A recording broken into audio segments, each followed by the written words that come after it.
Арыбаңыздар урматтуу менин каналымда көрүүчүлөрүм, сиздерди каналдан көргөнгө абдан кубанычтамын. Азыр чоң бир маселе болуп жатат. Ошол биздин мамлекетте бул деген дизелге баалар өсүп атат. Жазгы, күзгү иштерди кантип алып жүрөбүз, кантип алып барабыз деген суроолор бар. Бизде лизингтик программалар бар, эл аралык ар кандай программалар бар. Башка мамлекеттер менен, Кытай менен, Белоруссия, Орусия менен ушундай программалар бар. Бизге тракторлорду алып келишет. Дизелдик тракторлор же бензин менен иштеген тракторлор, ал тракторлорду лизинг менен алышат биздин дыйкандар. Аны иштетишет. Аны айдаш керек, аны тракторду айдоочу керек да, ага жумушчулар керек, ага толтура мындай иштей турчу адамдар керек. Кытайда болсо ушундай жаңы трактор чыгып атат, туугандар. Бул деген бүгүнкү күнү мындайынан айтканда эксперимент эмес, бул деген жасалган, талаада колдонулган, анын пайдасы далилденген ушундай трактор, толугу менен автономдук. Джон Дирге мисалы үчүн $500,000 турган же 200,000, 300,000 доллар турган Джон Дирге караганда бул кыйла арзан. Ошол америкалык GPS менен жүрүүчү тракторлордон. Анан эң кызыктуусу, Кытай өкмөтү субсидия берет экен Кытайдын ичинен ушул тракторлорду алганга. Бул трактор толугу менен автономдуу, өзү айдайт. Мындай планшетке отуруп алып эле картасын чийип бересиңер, GPS менен кытайлык спутниктерди колдонуп, өзү эле барып туруп ушу айдап коет. Эгерде сеп десең, сепчү аппаратурасын, жабдыктарын кошсоң, шаймандарын сээп берет. Ошол толугу менен отоп берет. Себүү иштерине толук мындай жарамдуу. Жана бул толугу менен электроэнергия менен иштейт, туугандар. Ошон үчүн дизель деп баш оорубайт. Атайын зарядкадан 1 сааттын ичинде зарядталат. Анан 2 гектарга чейин ушундай айдайт да. Ушундай сонун нерсе да. Ошону мен көрүп, аябай текшерип, компаниянын сайтын карап, отчетторун окуп, ар кайсы ошол соц тармактарда, мисалы үчүн ошол X'тен көрүп, изилдеп чыксам, карап чыксам, каталогдорун окуп, бааларын окуп чыксам, өтө сонун экен да. Укмуш нерсе экен, укмуш, сонун, кызыктуу нерсе экен. Ошону Кыргызстанга алып келиш керек деген ой пайда болду. Ошону мен сиздер менен бөлүшөйүн дегем да. Анан кана кичине маалымат угалы. Кыргызстан Хонгу Т-70 автономдуу тракторлоруна шашылыш өтүшү керек деп эсептейм, туугандар. Эмнеге десеңиздер, бир карайлы да. Мисалы үчүн бизде айыл чарбачылыкта кадрдык кризис бар. Ошол кризис тастыкталган, таанылган. 24% бардык иштеген эл ошол айыл чарбачылыкта иштейт да. 24% ошол иштеген элдин көлөмү. Негизи 9% айыл чарбачылык биздин ички дүн продукциябызда акыркы жылда 25 жылды карасак үлүшүн алды. Мурун болсо бул 60% болчу, бир кездерде 80% болчу. Акыркы жылдар ошол 24-17% болуп жаткан. Азыр 9%га чейин түшүп кетти. Анан албетте ошол бир адам бир машинаны башкарганга ушундай келек болуп калат да. Мисалы үчүн канча механизация керек болсо, канча трактор керек болсо, ошончо адам керек да. Бул жерден механизаторлор жана сезондук жумушчулардын тартышыштыгы расмий таанылган жалгыз чечим эле бар. Мунун баарын автоматташтырыш керек. Автоматтыш бул деген толугу менен ошо айыл чарбачылык номер 1 болуш керек да ушул нерсеге. Анткени тамак ашты өндүрүү бул деген өзүбүздүн мамлекетибизде мындай азык түлүк коопсуздугунун эң чоң талабы. Технологиялык көз карандылык да бар бизде, эскирген импорт да бар да бизде. Мисалы үчүн азыр дизелдик импорт болуп атат. 3300 дана техника Кытайдан киргизилген, эски дизелдик тракторлор. 25 жыл 10 айдын ичинде. 55,7 миллион доллар жумшалган. Болжол менен 5 миллиард сомго барып калабы. 9% импорттун өсүшү болуп кетти 24 жылга каршы 25 жылда. Баары эскирип бараткан дизелдик машиналар, күйүүчү май жана тейлөөгө жогорку чыгымдар дагы болуп атат. Анан дагы жакын арада дизелге дагы баа өсөт да. Акыркы ошол жылдагы өсүүлөр Трамптын согушунан Иран менен Баб-Элман деп жана Ормуз булугундарын жапкандык, Ормуз булугунан нефть 20% дүйнөлүк нефти Кытайга жетпей калгандык, бизге да Орусиянын Украинанын болуп аткан согушунун кесепетинен Орусиянын НПЗлары күйүп кеткендиги, Орусия менен Украинанын ортосундагы согушта нефть кайра иштетүүчү заводдордун күйүп кеткендиги бар ушундай маселелерди жаратат. Ошондо биз деген ушул маселени Хонгу Т-70 электророботтор менен чече алмакпыз. Могу лизингтик программаны кайра багыттоо керек, автономдуу энергияны үнөмдөчү техникага гана лизинг берилиш керек да 6% менен мисалы үчүн. Хонгу Т-70 ошол бүгүнкү күнү бул прототип эмес, бул деген эксперимент эмес, бул деген бир жолку жасап көрөлүчү деген нерсе эмес. Бул деген нак Кытайда сериялык өндүрүшкө кетип калган робот трактор. Бейду спутниги менен башкарылат. Сепкенде, сугарганда, ошо жер семирткичтерди чачканда тактыгы 2,5 сантиметр. Навигация спутник менен болот. Каалаган шарттагы операторлор иштете алат муну. Жан жаап атабы, кар жаап атабы, же болбосо мындай шамалбы, шамал жокпу, эмне гана болбосо оператордун эч кандай кереги жок. Оператор өзү программасын түзүп коет. Мынданчанчы тилкеден мынчанчы тилкеге чейин ошол ишиңди алып бар деп. Трактор ошол тилкеде алып бара берет да. Анан жасалма интеллект агрономиясы да бар, трактордун анализаторлору бар, топурак нымдуулугун жана өсүмдүктөрдүн абалын реалдуу убакытта талдайт. Көздөрү бар, ным сезгичтери бар. Ошонун жардамы менен мисалы үчүн эгерде топурак жетилиштүү түрдө нымдуу болбосо, анда айдоону токтотот. 2 мотордуу система бар мында. Толук электр тартылыштыгы менен жалпы кубаттуулугу 470 литр куб. Бул деген эгер дизель менен салыштырса да, дизелдин күчүн эсептесе. Чарчабайт, 24 саат иштей алат, 7 күн иштей алат, ошол жумасына. Чарчабайт, оорубайт, бардык агрономиялык мөөнөттөрдү жабат. Керек болсо ошо улам иштетип турса болот, сынмайынча иштей берет да. Албетте баягы сынарга да мүмкүнчүлүгү аз, анткени ташты байкаса, айдап жатканда ташты токтоп калат, маалыматты жиберет, ташты айланып өтөт да, ушундай нерсе. Анан Кытайга эмнеге ушул чыгарып башташты? Жана чын эле Кытайда номер 1 маселе бул деген эли карып атат, жаштар баары шаарларга качып атат, эч ким айыл чарбачылыкта иштегиси жок, эч ким тракторист болгусу жок. Ошо Кытайда 300 десең эч ким деле эчтеке түшүнбөйт болуш керек. Анан ошон үчүн бизде деле ошондой. Бизде деле ошо биздин агротехникалыктарда, ошо чарбаларда трактор иштеген, айдаган балдардын, кыздардын жетишсиздиги чыныгы далилденген да. Анан ошон үчүн Хэбэй провинциясында ошол тракторлор киргизишти. Бүтүндөй звеносу толук автономдуу бригада азыркыга чейин иштеп жатат жана жакшы ийгиликтерди көрсөтүп атат. Фансянь Хубэй провинциясына 4 трактор киргизишти 25 жылы. Жазгы талаа иштери үчүн кооперативге берилген. Сюннань жаңы аймагында агротехнология алдыңкы полигону Кытай эл республикасынын флагмандык долбоору деп эсептелинет. Жана Цзэнчэн Гуандун провинциясы курууч талаарында ийгиликтүү сыноолордон ушундай өттү. Бул трактор көрсөттү натыйжалуулугун. Кызыктуусу ошо Сюннань жана Гуандун провинциясылары толугу менен бүт трактордук техниканы алмаштырабыз дейт. Эски дизелдик тракторлорун сатабыз дейт, сыртка чыгарабыз, жок кылабыз. Ушундай эле тракторго өтөбүз деген чечим кылды да. Балким бизге келген Кытайдан ошол дизелдик тракторлорда ал жерлерден келсе керек. Алар өзүнүн тракторлорун ушундайга алмаштырып жатат. Кытай жана Кыргызстан үчүн окшош кыйынчылыктар бир чечим. Кытайда Т-70 киргизет анткени элдин каарып калышы, кол күчүнүн жетишсиздиги, чыгымды көбөйтпөйт, 1,4 миллиард кишини азыктандыруу керек. Анын үчүн бир топ эле ушундай трактор айдоочулар керек, механизаторлор, айыл чарбачылыкта ээлер, кожоюндар керек. Субсидиялар фермер үчүн ушунун баасын ошо $1,500 чейин төмөндөтөт. Албетте $1,500 болуп калат да бир трактор, бир дана Кытайдын айыл чарбачылыгына. Ошо Кытайдын субсидиялар берилип жатат.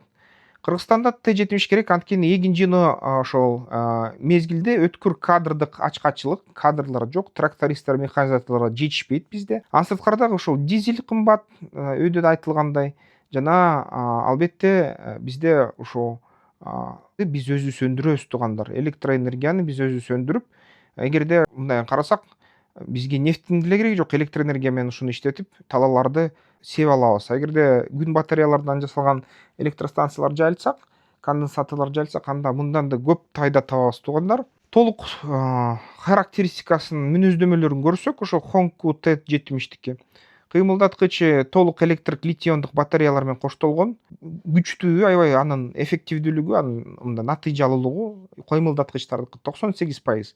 Азыркы тракторлордун, Кыргызстандагы дизелдердин натыйжалуулугу көп болсо 33%. Бул эмнени билдирет туугандар?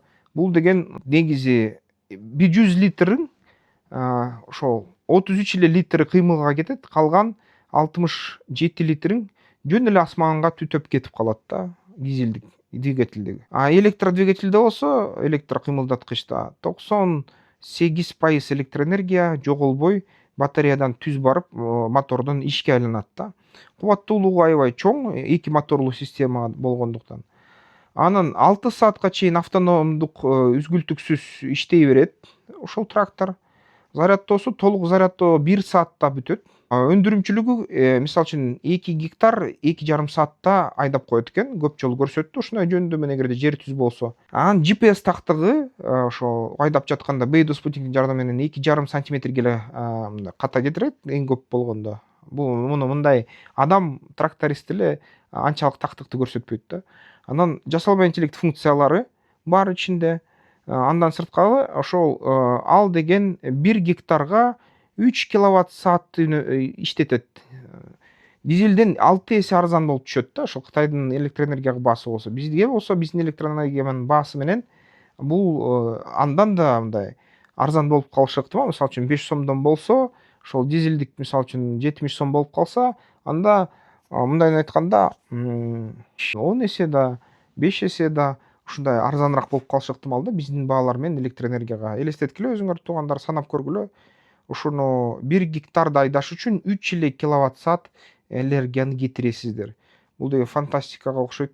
Мына азыр тагыраак эсиме келди. Бул деген элестеткиле, бизде 5 сом болсо 1 киловатт саат, ушуну 3 киловатт саатты кетирсе 14 эсе дизелдик ошол күйүүчү майга караганда арзаныраак чыгат экен. 14 эсе арзан, элестеткиле, 14 эсе арзан болсо, бул деген мисалы үчүн айыл чарбачылыкка кошумча пайда алып келет эле. Айыл чарбачылык рентабелдик мындай кирешелүү болуп калат эле да. Андан сырткары дагы ошол үнөмдө балким эми айыл чарбачылыкта азык түлүк өндүрүштөргө азык түлүктү бааны да азайтмак да, ошондоп ойлойм. Hongku T70 канча турат жана аны ким өндүрөт? Xi'an Guoke Hongku Technology деген өндүрөт Хубей провинциясында, Кытайда. Завод жылына 2000 дана чыгарат экен.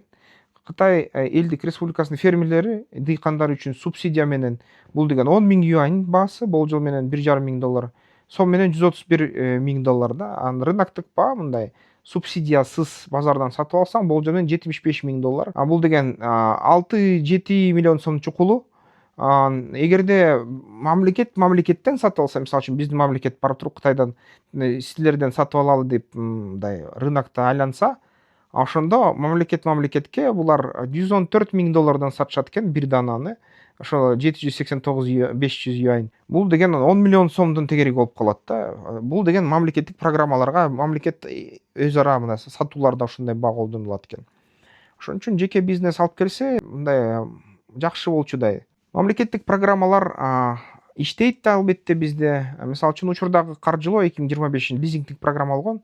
660 даана техника 2,4 миллиард сомго болжол менен 27,4 миллиард долларга берилген дыйкандарга. Азык айыл чарбачылыкты колдогон программа FSC 13 долбоору ишке кирип жатат. Анан 4 миллиард сом жеңилдеткен насыя менен берилет, банктар аркылуу берилген да. Болжол менен 45 миллион доллар. Анан бирок бар эскирип жаткан дизелдик тракторлор, дизелдин баасы 14 эсе электроэнергиядан кымбат жана өсүп жатат. T70ке өткөндөн кийин эмне болот? 6 жо болбосо мен санагандай 14 эсе арзан болот күйүүчү май. 15%ка ошол жер семирткичтердин мындай ашыкча керектөөсү азаят, ошондой үнөмдө болот. Жана бир оператор килеген флотту башкара алат. Мисалы үчүн ошо планшетти алып алалы, 12 же 6 же 20 тракторду тең бир эле киши башкарып коет, бир эле тракторчу. Отуруп алып, жыргап, кофе ичип же болбосо чай ичип, планшетти колуна кармап алып, планшеттен бармагы менен ары бери тракторлорго кайсы трактор кайсы жерде айдаш керек экен деп программасын киргизип коет. Баарын өзү трактор жасайт да. Анын улуттук программалардын максатына өнүмдүүлүктүн өсүшү да коюлган. Улуттук мисалы үчүн 2030 жылга чейинки өнүктүрүү программасында бизде ушундай өндүрүштү көбөйтүү максаттары коюлган болчу. Ушуну аткарганга жардам берет. Эгерде биз деген Борбор Азияда биринчилерден болбосок, ушундай роботтоштурган айыл чарбачылыкты, мисалы үчүн кандай болмок да? Азыр эле 25-жылы ошол Кытай Кыргызстанга грант катарында 1,12 миллион, болжол менен 98 миллион сом суммасындагы атайын техника берген. Технологиялар жеткиликтүү, саясий эркина керек болуп жатат. Бизде кандай азыр мүмкүнчүлүк бар? экспорттун продукциясын өздүк наркын төмөндөтүүбүз эгерде ушундай роботтоштурсак айыл чарбачылыкты. Борбор Азияда тейлөө жана окутуучу борбор аймактык хабка айлансак болот. Анда Өзбекстанга ошол окутуп беребиз, аларга жардам беребиз, дистрибуция кылганга, Казакстанга дагы. Эгерде биринчи болсок албетте. Аймакта биринчи болуп, өнөр жай масштабындагы жасалма интеллект агрономияга киргизебиз. Ошол нерсе бизге абдан жакшы болмок да. Биз ушуну өздөштүрсөк кыйын болмокпуз туугандар. Кийинки калтырсак, Казакстан, Өзбекстандын акчасы көп, элдери көп, алар биринчи өздөштүрүп алат ошону. Анан бизге үйрөтүп жүрүшөт, бизге кымбатыраак түшөт ал нерсе. Кыргыз фермерлер да ички рынокторго атаандашканга мүмкүнчүлүгү болбой калат. Анткени кыргыз дыйкандардын өстүргөн азык түлүк продукциясы кымбатыраак чыгып калып атат. Ошол дизелдин эле айынан мисалы үчүн. Дизелдик импортко түбөлүктүк көз каранды болуп турабыз да импортуна. Бир жерден ошол сатып алып эле. Азыр эмне кылуу керек? Пилоттук долбоор керек. Ошо 26-жылдын ичинде 25-жылдын ошо эске алып туруп, 27-жылга балким 50-100 дананы Хонку Т-70ти мамлекеттик сатып алуулардан өткөрүш керек жана аймактарда иштете башташ керек. Кадрларды даярдаш керек, жасалма интеллект тракторлордун алгачкы операторлорун даярдап жана окутуу борборун түзүш керек. Каржыларды кайра багытташ керек. Айыл банк жана элдик банкка берилген ал акчалар 6% менен автономдуу энергияны үнөмдөчү техникага гана насыя берүүгө милдеттенүү кылыш керек. Ошо башка коммерциялык банктар өзлөрү билсин. Анан бажы алымдарын дагы нөлдө да, бажы төлөмдөрүн нөл кылыш керек. Бул жерге салык, төл, импортко бүт баарын нөл кылышыбыз керек. Максат ошол бизде негизи ошо бажы кодекси Евразиялык биримдикке ошого жол берет. Анан БРИКС менен да сүйлөшүүлөр бар, Орусияныкы. Ошол жолдор менен мындай салыксыз киргизсек болот да. Айыл чарбасынын өндүрүмдүүлүгүн биз 30%га ушу менен көтөрө алабыз. Анан албетте улуттук өнүктүрүү программаны 2030-жылга чейин аткара алабыз ушуну менен. Ушуну эске алып коюш керек да. Ошон үчүн бул презентацияны бир бөлүшүп койгула. Муну бизнесмендер да көрсүн. Ушуну мамлекеттик кызматта, мындай айыл чарбачылыкта иштеген кишилер да көрсүн. Анткени ушунун баарын эгерде ишке ашырсак, жасалма интеллект менен роботтоштурган айыл чарбачылыкты орнотсок Кыргызстанда, анда биз пионер болобуз, биз көп ийгиликтерге жетишмекпиз да. Ошон үчүн ушуга өзгөчө жана так дыкат көңүл буруш керек. Туугандар, ушундай трактор бизге керекпи же жокпу айтыңыздар. Оюңуздарды, пикириңизди мен ойлойм керек деп. Албетте компаниянын аталышын, бааларын бүт баарын айтып бердим ушу видеодо. Эгерде ошондой тракторлорду алып туруп бизнес жасайм десеңиздер, мисалы үчүн, ушул трактор менен эгерде МТУ ачсам, анан кандай акчаны алып келет, канча чыгым кетет, канча киреше кирет деген ой пайда болсо сиздерде, Кытайлар компаниясы менен байланышам десеңиздер, ошо бизге кайрылсаңыздар болот. Бизде ошо видеонун астында сүрөттөмөдө телефондорубуз бар, WhatsApp'тар. WhatsApp'тан жазсаңар болот. WhatsApp'тан жазсаңыздар, ошол баарлашабыз. Анан ушул бизнес планды заказ кылсаңар болот. Бизнес план жазып беребиз. Ал боюнча анан банктан кредит аласыздарбы же ошондой эл аралык фонддордон кредит аласыздарбы? Же өзүңөрдүн тааныш инвесторлор барбы ушундайга бир эки даана трактор алып көрөлүк, иштетелик деген, мисалы үчүн $200-300 миң керек буга. Кызыксаңар ушуну бизге бизнес план заказ кылсаңар болот, жазып беребиз. Кандай аны алып Кытайдан, кантип таможнядан өткөрүп, кантип иштеткенге баарын айтып беребиз. Консультация болот ушул бизнес планда.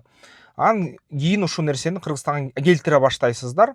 Албетте, эгерде мамлекеттик программаларга ошондой расчетторду кылып бергиле десеңиздер, мамлекеттик органдарда иштесеңиздер, анда силер кайрылсаңар да болот. Ошол ал долбоорду да, мамлекет үчүн да долбоорлорду түзүп беребиз. Ошондой сонун документ менен анан ишти алып барсаңыздар болот, анын чечим кылсаңыздар болот, акча мындай жыйнасаңыздар, инвестиция тартсаңар болот да. Ошентип анан Кыргызстанда ушундай сонун нерсени дагы иштетип баштасак болчудай. Сиздер менен Искендер Шашиев болду, саясаттануучу, экономист. Жазгыла, каналга жазылгыла сөзсүз. Эмки видеолордон көрүшкөнчө.